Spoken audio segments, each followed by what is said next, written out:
Yo, this is Computer Origin. ကျွန်တော်မတွေ့ရကြခဲ့ဗီဒီယိုမတင်ဖြစ်ဘူးဆိုတာလေကျွန်တော်ကွန်တက်နေလို့ကြိုက်ကြဘူးထင်လို့ကျွန်တော်ဆက်မလုပ်ဖြစ်တာဗျာအကုန်လုံးအားပေးကြလို့ကျေးဇူးတင်ပါတယ်နောက်အခုနောက်ပိုင်းတော့ကျွန်တော်တက်နိုင်လို့ဗီဒီယိုတွေကိုစူးစမ်းပြီးတော့တင်ပြပါမယ်ဆိုတော့ဒီနေ့မှာတော့ကျွန်တော်တို့ရဲ့ childhood နဲ့ပတ်သက်တဲ့အကြောင်းလေးကိုတော့ပြောလိုက်ကြတယ်ကျွန်တော်ငယ်ငယ်ဗီဒီယို VCD ကစ်ကခွေဆိုင်တွေကနေခွေငါဒါမှမဟုတ်ဝယ်ပြီးတော့အောက်ဆက်နဲ့ကြည့်ကြတဲ့ကာလမှာပေါ့ဗျာbro အနေနဲ့လည်းအနေနဲ့များကြည်ဘူးကြလိမ့်မယ်လို့ပြောတယ်ပါ။ဒီခွေတွေကနေပဲကျွန်တော်တို့ရဲ့နေဘဝအကောင်းဆုံးအချိန်ကြီးဖြစ်စေခဲ့တယ် Power Ranger series တွေ anime series တွေနဲ့အခြားသော movie franchise တွေကိုစတင်ပြီးမိတ်ဆက်ပေးတယ်။ကျွန်တော်ဒီဥစ္စာကို VCD ကစ်ယဉ်ကျေးမှုလို့ခေါ်ပါတယ်။ငယ်ရဆိုရင်အိမ်မှာလူကြီးမိဘတွေနဲ့ခွေဆိုင်သွားကြည့်ရင်တဲ့စကားတွေကိုရွေးခဲ့ကြတဲ့အချိန်ကျွန်တော်တို့ရဲ့ဘဝမှာမင်းများတဲ့အချိန်ကောင်းလေးတွေ။အဲ့လို Power Ranger ခွေရွေးရင်ဟာဒါငါမကြည့်ဘူးတဲ့ကားဆိုပြီးယူလာလိုက်တယ်။အိမ်ရောက်တော့ SBD emergency ခါလေးဆိုရင်ချက်ပေါ်လေးပါလာခွေဆိုင်မှာကျွန်တော်ခွေယူရင်ဆိုင်ရှင်ဦးလေးရဒါ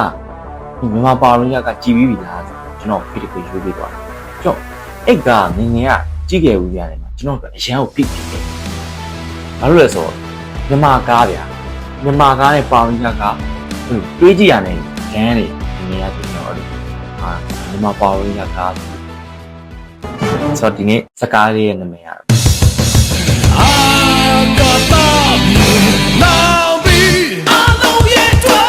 ဟုတ်ပါတယ်သိပ္ပံတွေကောင်ဖြစ်ပါတယ်ဆိုတော့အဲ့အချိန်တွေကကျွန်တော်ပြောခဲ့သလိုဒီ Power Ranger series ရအချိန်လို့အောင်မြင်နေတဲ့အချိန်Super Sentai ကိုခဏလောက်ထားလိုက်ဗျာကျွန်တော်တို့ Power Ranger နဲ့ပတ်သက်အကုန်လုံးကြိုက်ကြတယ်အရန်ကို influence ဖြစ်နေတဲ့အချိန်ပေါ့ကျွန်တော်တို့ရဲ့မြန်မာတွေရဲ့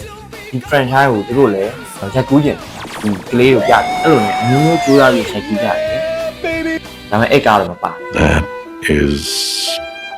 such bullshit ကျွန်တော်ကြည့်ဦးများထဲမှာအဆိုးရွားဆုံးဘယ်ပြောမလဲကျွန်တော်ရဲ့ brain cell တွေအကုန်လုံးစုပ်ယူသွားတယ်လို့ဗျာထားလိုက်ပါတော့ကျွန်တော်ဒီနေ့အကြောင်းအရာကိုပဲကျွန်တော်ပြောလိုက်ကြတယ်သိပ္ပံတွေရဲ့ကောင်အာကာသယာဉ်ဒီကမှာအပိုင်းနှစ်ပိုင်းရှိတယ်ကျွန်တော်ဒီနေ့ဒီဗီဒီယိုမှာတော့အပိုင်း1ကိုအရင်ပြောမယ်အပိုင်း2ကိုတော့နောက်ဗီဒီယိုတစ်ခုလုပ်ပြပါမယ်ဗီဒီယိုလေးမစခင်မှာ like and subscribe တွေလုပ်ပြီးကြအောင်ဗျာbrowser အတွက်အပန်းမကြည့်ဘူးလေကျွန်တော်တို့အရန်ကိုအထောက်အကူဖြစ်ပါတယ်ဒီဗီဒီယိုလေးကို VPN နဲ့ကြည့်ပြီးတော့ပို့ပြီးအောင်ပါလား Okay let's get started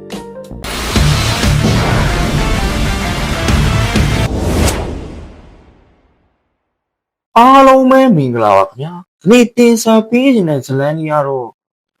မိုးကခရမ်းရောက်ပြီးလေအဖွဲ့နဲ့သူ့ရဲကောင်းလို့ဇလန်လေးပဲဖြစ်ပါတယ်ဇလန်အစမှာအာကာသယာဉ်တစ်စီးကဒီ space ထဲမှာခီးသွားနေကြအဲ့အာကာသယာဉ်ပြန်နေမှာမိုးကခရမ်းရောက်နေ feeling အဖွဲ့လို့ထင်ရတဲ့သူကျွန်တော်အရင်ဆုံးကတွေ့ and then I'm feeling ကောင်းဆောင်ကိစ္စက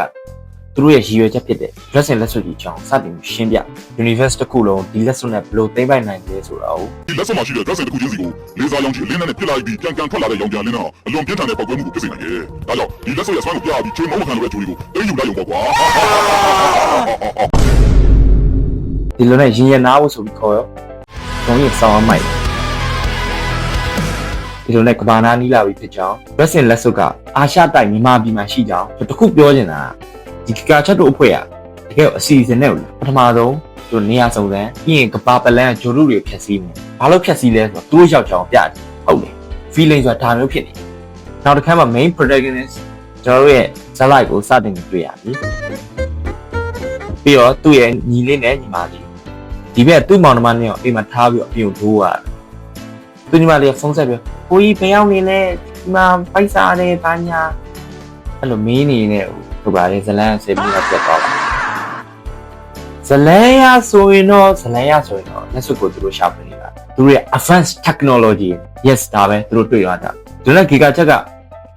ကုတပည့်တွေကိုအေးခက်တနတ်လို့ခေါ်တယ်မသိဘူးအဲ့ဒါကြီးတော်တော်တန်ကြီးလဲကြိုက်ဒါရဲ့ဒူးလေးကြီးလို့ကျွန်တော်ထင်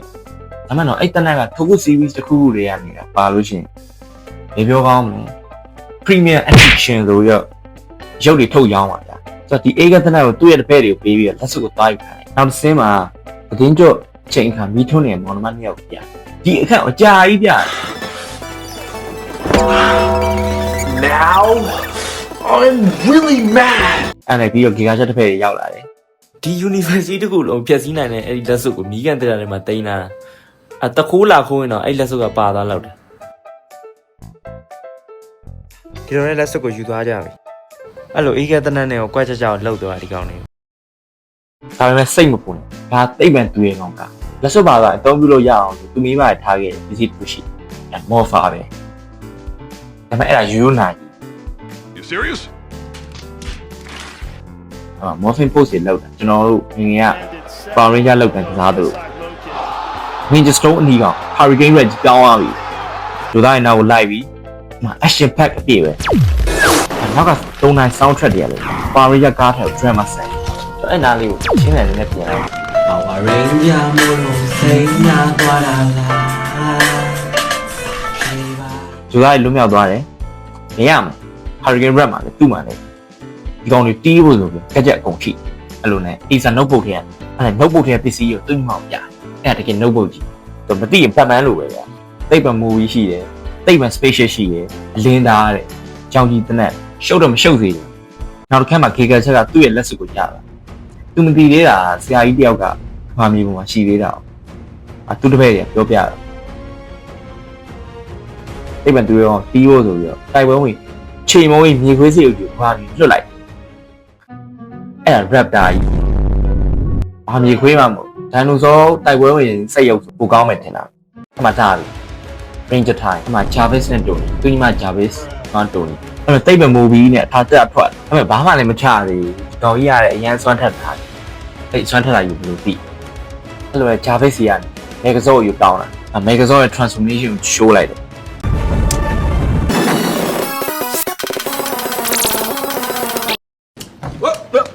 Here I come. ဟုတ်တယ် brother ထင်လို့အဲ့လိုနှစ်ယောက်ချကြမြေခွေးစရုပ်ကလည်းအထိနာသူရဲ့ဒီကောင်ကလည်းဇော့ပဲအဲ့မှာအကောင်လည်းဇော့ transformation ပြောင်းသွားပြီ sleep 0တဲ့ကောင်အဲ့လိုစိတ်ဆိုးပန်းရတော့ပဲလုပ်လိုက်အဲ့လို universe မတူတဲ့နှစ်ကောင်ကအဲ့လိုတနေရာထဲမှာတွေ့ရတာ it's fucking cool တကယ်လမ်းတာမလာပြီ epic fight သူ့မှာဗျာ light saver နှစ်ချောင်းတော့ပါတာအဲ့ဓာကြီးကဘယ်ကထွက်လာအဲ့ light saver ရဲ့နှစ်ချောင်းနဲ့တစ်ချောင်းထုတ်ပြီးချလို့မရဘူးလား မြေခွေးစရုပ်ကလည်းပြန်ပြီးတယ်အဲ့မှာထွက်လာပြီဒါရွှေရောင်ဖြစ်သွားပုံစံတော့မပြောင်း Holy Jesus. What is that?